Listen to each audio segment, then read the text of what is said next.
আচ্ছা, জিমের থেকে এসে আমার খুব খিদে পেয়ে গেছে। মানে আমি 2 চামচ ওটস লেবু দিয়ে খেয়ে গিয়েছিলাম জিমে, বাট এসে যা খিদে পেয়েছে। আজকে তো ছুটি, তো ছুটির দিনে কি করা যায় দেখি, একটু মুখরোচক খাবো ভেবেছি। জিমের থেকে এসেও একটু মুখরোচক খাবো, একটু চটপটা খাই। চটপটা খাই মিন্স একটু পাও খেয়ে নিই, তারপর দেখা যাবে। কালকে না হলে একটু বেশি জিমটা করে নেব, তাই নয় কি? চলো তাহলে এবার বানিয়ে নেওয়া যাক। প্রথমে আমি পেঁয়াজ, কাঁচা লঙ্কা, গাজর, টমেটো আর ধনেপাতা ছোট ছোট করে মানে কুচিয়ে নেব, কেটে নেব। তারপর আমি ব্যাটারটা রেডি করব। তো তোমরা জানো তো আমার ছেলে না এইসব মুখরোচক জিনিস খেতে খুব ভালোবাসে, কিন্তু এখন একটু ওয়েট গেইন করেছে। ছেলেকে বলে দিয়েছি যে এগুলো সব বন্ধ করো খাওয়া দাওয়া। তবে ও এদিকে মানে জিমে খুব অ্যাক্টিভ থাকে, তো ওটা ঠিক হয়ে যাবে। যাই হোক, আচ্ছা তোমরা একটা কথা আমাকে বলো তো, তোমরা কি প্রাইমারি স্কুলে কখনো পাউরুটি পেয়েছো? আমি এটা 80s কথা বলছি। মানে তোমরা জানো আমরা কিন্তু প্রাইমারি স্কুলে, মানে যখন 1 থেকে 4 প্রাইমারি স্কুলটা হয় আর কি, আমরা তো আর নার্সারিতে পড়িনি, আমরা ডাইরেক্ট 1এই ভর্তি হয়েছি। তো যেমন প্রাইমারি স্কুলেও ছিল আমাদের বাড়ির স্কুল, আর হাই স্কুলেও ছিল আমাদের বাড়ির স্কুল, এরকমই আমাদের মনে হতো। মানে কুচবিহার ডিস্ট্রিক্টে ঘোকসাডাঙ্গায় যে পাটোয়ারি বাড়ি আছে, ভীষণ ফেমাস, নাম করা বাড়ি আর কি। তো আমরা স্কুলে গেলে আমাদের মনে হতো না আমরা স্কুলে এসেছি, মনে হয় বাড়িতেই পড়াশোনা করছি বোধহয়। এদিক এখানে দিয়েছি আমি বেসন, আর যতগুলো পেঁয়াজ কাঁচা লঙ্কা কুচিয়ে রেখেছি সেগুলো সব দিয়ে দিয়েছি, আর একটা ডিম ভেঙে দিয়ে দিয়েছি। আর মশলার মধ্যে দেব লবণ, সামান্য একটু হলুদ দেব। আর একটা সিক্রেট মশলা হলো তোমরা চিকেন মশলা। তোমরা না অনেকে চাট মশলা দাও এইসবে, কিন্তু চাট মশলার থেকেও তোমরা চিকেন মশলাটা দিয়ে দেখবে, এটার ফ্লেভারটা দারুণ আসে, দারুণ, আর খেতেও খুব সুস্বাদু হয়। আর আমি এভারেস্টের চিকেন মশলাই ইউজ করছি এখন, কারণ চিকেন মশলা তো অত প্রয়োজন পড়ে না বাড়িতে সব সময়, মানে রেগুলার করে খাবো। যেদিন চিকেন খাওয়া হয় সেদিন আমরা চিকেন মশলাটাকে ইউজ করি। তো এটা আমি এবার ফেটিয়ে নেব, একটা ব্যাটার বানিয়ে নেব। আর হ্যাঁ, যেটা বলছিলাম আমি, তোমরা পেয়েছো কি কখনো প্রাইমারি স্কুলে পাউরুটি? আমাকে জানাবে কিন্তু অবশ্যই।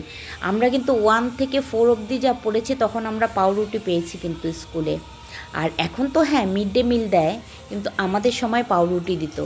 আর তোমরা যারা 80s জামানাতে প্রাইমারি স্কুলে পড়েছো তারা নিশ্চয়ই জানো। আর তোমরা কারা কারা পাউরুটি পেয়েছো সেটা আমাকে জানাবে। আমি এদিকে 5 পিস, মোটামুটি 6 পিস মতো নিয়েছি, পাউ নিয়েছি। সেটাকে আমি মাঝখান থেকে ডিভাইড করে নেব। নিয়ে একদিকটায় যে ব্যাটারটা আমি বানিয়েছি সেটা ছড়িয়ে দেব। ছড়িয়ে দিয়ে মানে তিনটা তিনটা করে করব। দেখো আমি সবগুলোর মধ্যে ব্যাটার ছড়িয়ে দিচ্ছি। ছড়িয়ে দিয়ে আমি এদিকে গ্যাসের মধ্যে ফ্রাইং প্যান বসিয়ে দিয়েছি। ফ্রাইং প্যানে বাটার দেব। আমি গ্যাসের মধ্যে ফ্রাইং প্যান বসিয়ে বাটারটা দিয়ে দেব। বাটারটা দিয়ে দেওয়ার পরে বাটারটা যখন মেল্ট হয়ে যাবে, মেল্ট হওয়ার পরে মানে হালকা, এদিকে গ্যাসের ফ্লেমটা কিন্তু কম করে রাখবে, কারণ ফ্রাইং প্যানও চট করে গরম হয়ে যায়। আর তোমার হলো যে ব্যাটারটা বানিয়েছি সেটা মুচমুচে ভাজা হওয়ার জন্য যদি তুমি ফ্লেমটা হাই রাখো তাহলে পুড়ে যেতে পারে। এবার পাউয়ের যে দিকটায় আমি ব্যাটার লাগিয়েছি সেই দিকটা চেপে দিয়ে ফ্রাইং প্যানে বসিয়ে দেবো। মানে ফ্লেমটা খুব ধিমি আছে তাই পুড়ে যাবে না, আস্তে আস্তে এটা মুচমুচে হতে থাকবে। এদিকে মুচমুচে হতে থাক, আমি তোমাদের সঙ্গে একটু গল্প করি। আচ্ছা, তোমরা কোন জেলার থেকে, কে কোথা থেকে আমার ভিডিও দেখছো একটু আমাকে জানিও না গো। আমার খুব ইচ্ছে করে তোমাদের সঙ্গে ভালো ভালো গল্প করতে। আর এক পিঠটা বেটার মানে একটু মুচমুচে হয়ে গেলে আমি অন্য উপরের পিঠটাতেও বেটারটা দিয়ে দিচ্ছি। দিয়ে এবার কিছুক্ষণ পরে উল্টে পাল্টে দেবো। ওই দিকটা হয়ে গেছে একটু, এবার হ্যাঁ উল্টে দেবো এদিকটা দিয়ে এটাও লো ফ্লেমে ভাজতে দেবো, তাকে একটু মুচমুচে হয়। আর উপর থেকে একটু বাটার আবার ছড়িয়ে দেবো, মানে বাটার দিয়ে দেবো, এটা মেল্ট হয়ে যাবে। আমার না খুব ইচ্ছে করে তোমাদের সঙ্গে অনেক রেসিপি আমি রান্নার শেয়ার করি, কিন্তু আমি রান্নার তেমন না মানে সুস্থ মতো শান্তি মতো রান্না করার মতো একদমই সময় পাই না। ওই একটা ছুটি পেলে হয়তো শান্তি মতো একটু ইয়ে করি, না হলে তো আমাকে সেই ভোর 5টায় থেকে একটু মোটামুটি লাঞ্চের জন্য বানিয়ে নিতে হয়। তো ওই সময়টা ভিডিও করা মানে আমি অফিসেই পাঠাতে পারবো না কাউকে, সেই জন্য আমি সেই সময়টা ভিডিও করি না। আর আমি এর উপরে না একটু করে চিজ স্লাইস দিয়ে দিচ্ছি, এটা অপশনাল, তোমরা দিলে দিতেও পারো, না দিলে নেই। চিজ স্লাইস মানে আমি একটা স্লাইসকে 3 ভাগ করে নিয়েছি, 3 ভাগ করে নিয়ে এটার উপরে দিয়ে তারপর যে বানের যে আরেকটা স্লাইস ছিল সেটা মানে উপরে বসিয়ে দিলাম। আজকে যেন ব্রেকফাস্ট বানাতে বানাতে মনে হচ্ছে একদম পেটের মধ্যে চুহা দৌড়াচ্ছে।